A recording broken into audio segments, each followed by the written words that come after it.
Welcome to Constructive Conversations, the podcast dedicated to raising the standard of excellence in light construction. I'm your host, Colton Lingle. Each episode will explore the people, products, and processes that are shaping the future of this industry.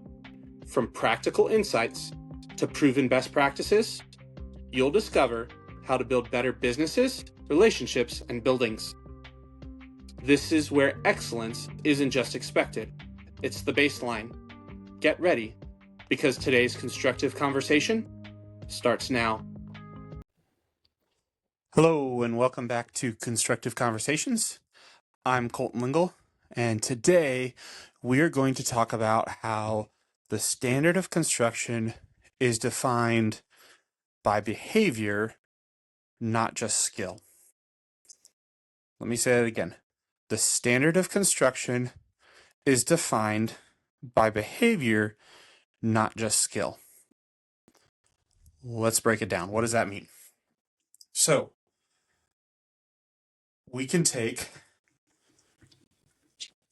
two contractors, equal level of experience, equal level of skill, and we put them onto two similar lots, similar conditions, similar projects, and you could end up with two very different outcomes, not because of their skill, but because of their behavior in applying that skill.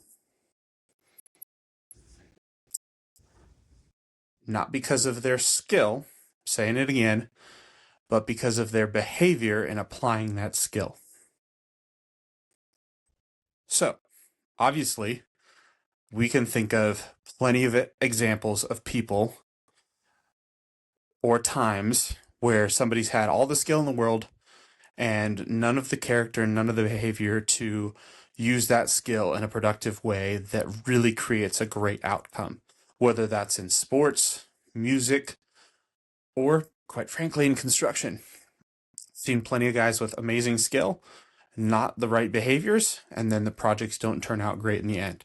So, how do we ensure that when we have the skill, that we also have the behavior to make sure that that skill turns this project into sanctuary? There's that word again. I'm going to use it a lot this year. It's our word of the year, sanctuary.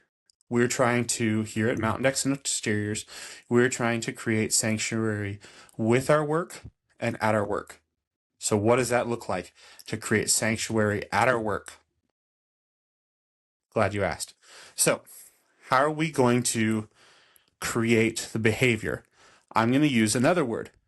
How do we create the attitude necessary to create that sanctuary? Because it's not just how we do the work or that we did the work, but it's the attitude with which we did the work that's important, because that will determine the outcome. So the first item on this list that I've written down of what we can do to create that good attitude with our subcontractors or with our own employees or ourselves for that matter is, first of all, the leader sets the tone. In this case, it starts with the owner of the company. It goes to the project manager, then it goes to the crew leaders, and then it goes to the rest of the crew. So, owner sets the tone. When I show up on site, I'm very conscious of that. I just started training Phil, who's been on here, as our new project manager. I'm thinking about every little thing that I do when I show up to a job site to make sure that project comes out in such a way that it creates sanctuary for the homeowners. So I'm thinking about my own attitude when I show up on the job site. If I show up on the job site and don't want to be there that day, or don't like how this project is going, or maybe I just don't like the project, and I have a lousy attitude, boom, goes right to the crew. They see it, they know it, and then they struggle. The number of times where I've come onto a job site and completely ruined the attitude for everybody else, it's frustrating. I frustrate myself so many times because I do that. But you have to remember the leader sets the tone. So when you show up on the job site, are you excited to be there? Are you excited about the project? Are you putting your energy into that project? Are you putting your all into that project to make sure it comes out that way? That is contagious, and that goes to the rest of the crew. Now let's talk about the next thing. Make sure when it's not contagious, when it doesn't go to the rest of the crew. Call out, number 2, call out or address poor attitudes quickly. Don't let it sit. Don't let it fester. Take care of it. Take care of it right away. Most of the time, that it can be done very quickly. Hey guys, we need to change our attitude on this. This is what we're doing for today.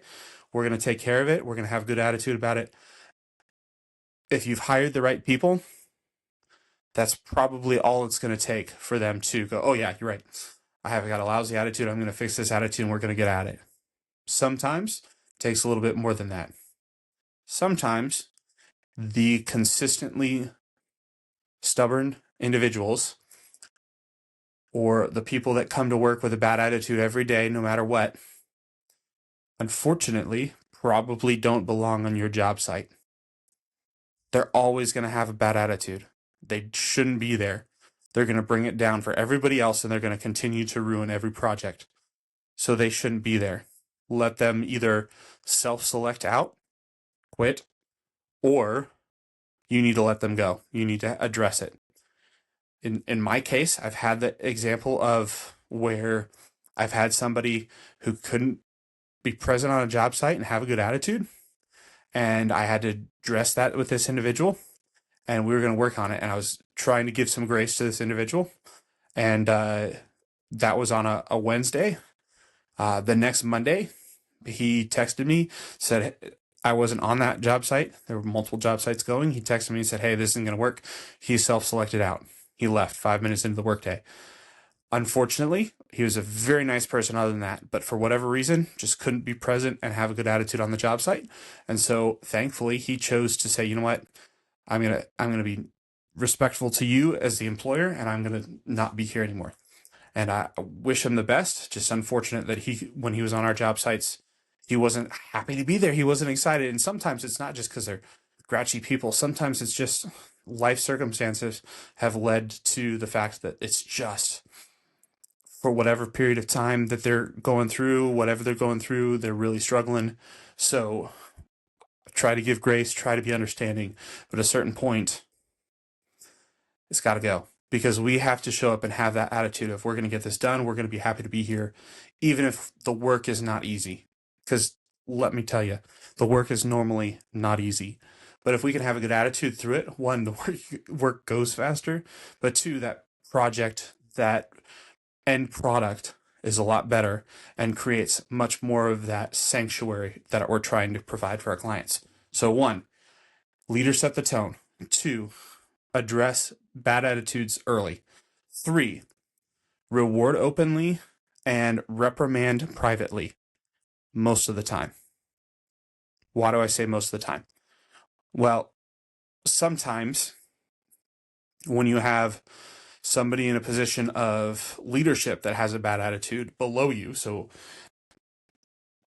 excuse me, you walk onto the site, you notice that most everybody's doing mostly okay, but there's kind of a tipping point, and the person having the bad day is the person in charge of everybody else. Sometimes there's an appropriate time appropriately address that in front of everybody to say, hey, this isn't going to work today. You need to figure this out as the leader underneath me as the leader. You need to figure that out and make sure you're having a better day, because you're going to ruin the day for everybody else if you continue to have that attitude.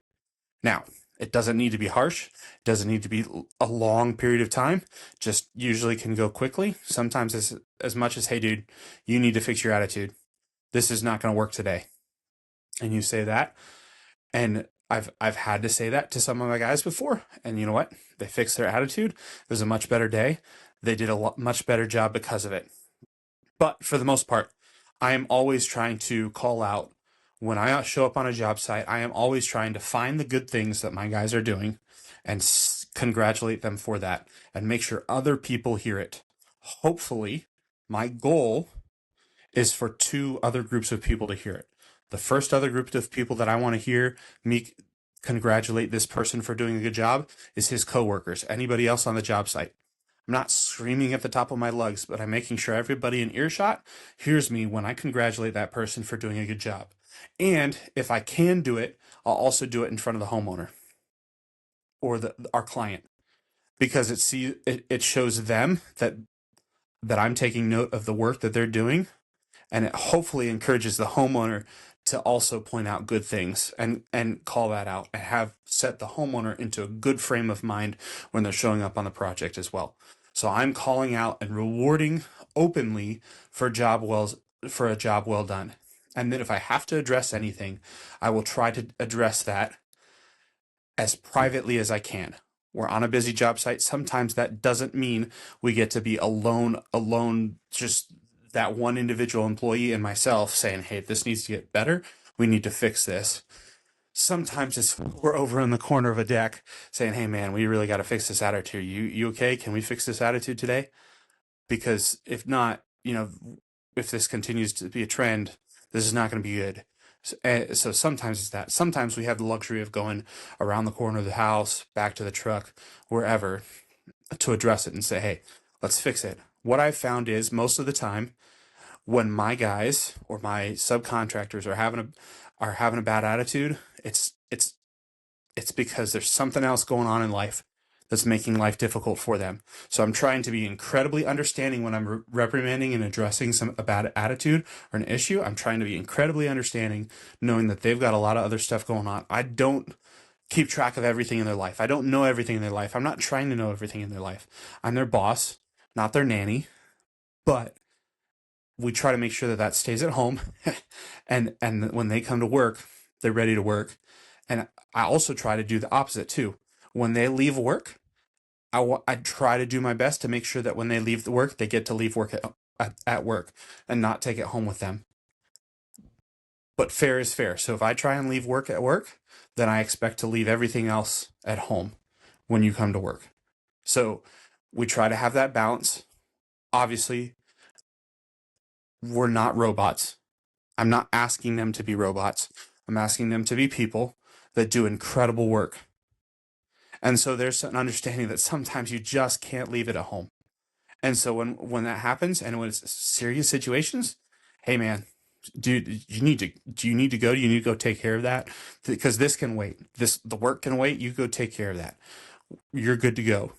Get out of here. Go do what you need to do. I try to be very understanding with them if I can be. Most of the time, like I said, if they've got a bad attitude at work, it's because something else is going on. I don't have to get a complex about it. I don't have to get upset about it because I understand things happen. Other things go on.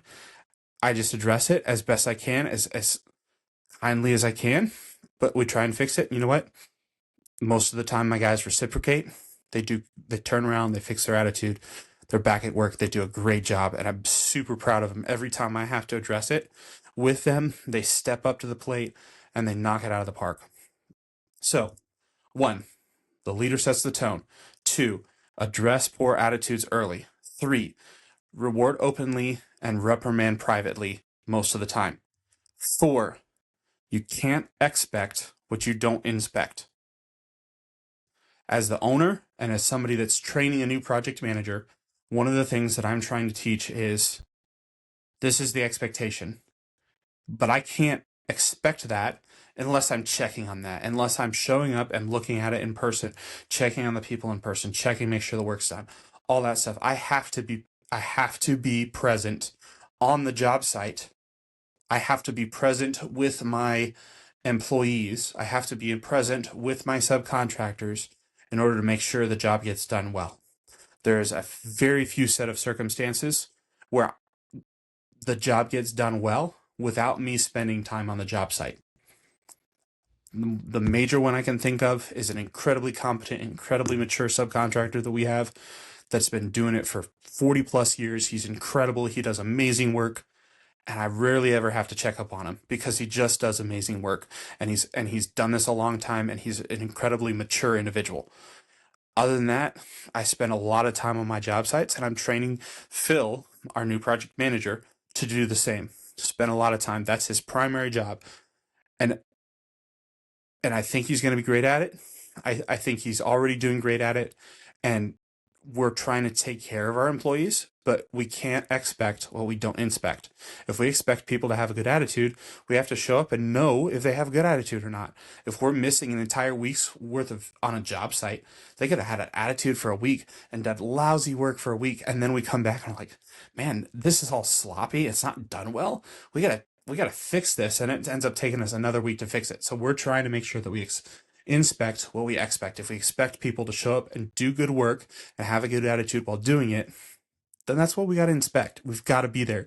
We can't spend all day in the office, all day sitting on our butts doing nothing, essentially. Not really. There's always plenty of other things to do. But we wanted to make sure that we're there on site as much as we can be to ensure, one, the quality of the projects is good, but also our guys' attitudes are good. And again, this is going to circle back around to that previous point that I made, where that doesn't mean we're there to just chew them out for having a bad attitude. No, we're there to take care of their needs when we can, to make life easier for them when they can be, and that usually helps their attitude tremendously. I told Phil, the order of operations when he's handling things and making decisions is, does this make our guy's life easier? Does it make it easier to do their job well? Does it make it more comfortable them while they're on the job site? Does it improve their life in some way? And then secondly, does it improve Phil's job and responsibilities, make his life easier? Finally, does it benefit the company financially or in some other way? Does it benefit the company? But we're trying to make our guys' lives easier, and that's usually how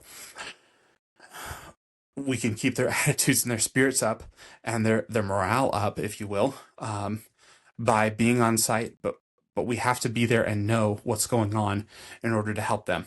So the leader sets the tone. Address bad attitudes early. Reward openly, reprimand privately most of the time. You can't expect what you don't inspect. And then finally, this is something I found repeating myself several times in the last several weeks, or repeating a lot in the last several weeks. How you do one thing is how you do everything. That's an old phrase, been used many, many, many, many, many times. But I've circled back around to it. We had the opportunity to have a younger guy on the job site for a couple days 2 weeks ago, and I was out there with them, and I had to point out some mistakes that he'd made, and I was using that phrase. How we do one thing is how we do everything. So we always, always, always try to come to everything with the right attitude and the right actions. Because how we do one thing is how we do everything. So we're going to set that tone. Now, I will also be the first person to tell you, I'm the worst person at this. I'm the worst person at how you do one thing is how you do everything. So that's being open and honest with you. That's where I'm working on growing. As I've had more time, as I'm training Phil to do things, I'm realizing, oh man, there's a lot of things I've let slide that look sloppy around my office, around my truck. And if I expect my guys to keep a clean job site and I can't keep a clean truck or a clean office, there's a problem. So it goes back to me as the leader. The leader sets the tone. I'm not setting the right tone, and I want to come across as how we do one thing is how we do everything. So I'm trying to reset the tone. This circles all the way back to the beginning. I'm trying to reset the tone, and that's where I'm learning. That's where I'm growing. So talking to you guys, talking to my guys, is forcing me to grow in this area and be more consistent. Set the tone. But how we do one thing is how we do everything.